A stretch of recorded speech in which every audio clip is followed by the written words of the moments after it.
BNP chairperson ও সাবেক প্রধানমন্ত্রী খালেদা জিয়ার মৃত্যুতে ৩১ ডিসেম্বর বুধবার থেকে ৩ দিন রাষ্ট্রীয় শোক পালন করা হবে। একই সঙ্গে তার জানাজার দিনে আগামীকাল একদিনের সাধারণ ছুটি ঘোষণা করা হয়েছে। আজ মঙ্গলবার দুপুরে জাতির উদ্দেশ্যে দেওয়া ভাষণে অন্তর্বর্তী সরকারের প্রধান উপদেষ্টা অধ্যাপক মোহাম্মদ ইউনূস এই ঘোষণা দেন। ভাষণে তিনি বলেন, সাবেক প্রধানমন্ত্রী বেগম খালেদা জিয়ার মৃত্যুতে ৩ দিনের রাষ্ট্রীয় শোক পালনের পাশাপাশি জানাজার দিন একদিনের সাধারণ ছুটি ঘোষণা করা হয়েছে।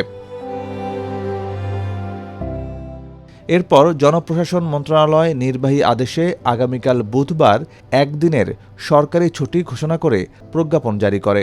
প্রজ্ঞাপনে উল্লেখ করা হয়, সাবেক প্রধানমন্ত্রী ও বিএনপির চেয়ারপারসন খালেদা জিয়ার মৃত্যু উপলক্ষে ৩১ ডিসেম্বর বুধবার এই ছুটি কার্যকর থাকবে।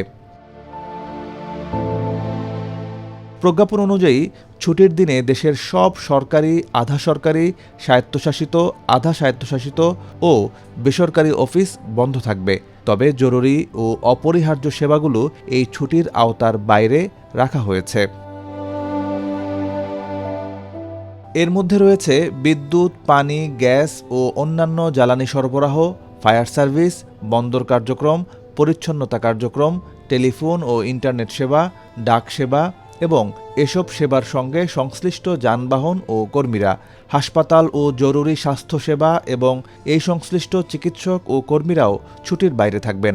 চিকিৎসা সেবায় নিয়োজিত কর্মী এবং ঔষধ ও চিকিৎসা সরঞ্জাম পরিবহনের সঙ্গে যুক্ত যানবাহন ও কর্মীরাও নিয়মিত দায়িত্ব পালন করবেন। এছাড়া জরুরি কাজের সঙ্গে সম্পৃক্ত সরকারি দপ্তরগুলোও ছুটির আওতার বাইরে থাকবে। প্রজ্ঞাপনে আরও বলা হয়েছে, ব্যাংকিং কার্যক্রম চালু রাখার বিষয়ে বাংলাদেশ ব্যাংক প্রয়োজনীয় নির্দেশনা দেবে, আর আদালতের কার্যক্রম সম্পর্কে প্রয়োজনীয় নির্দেশনা দেবে সুপ্রিম কোর্ট।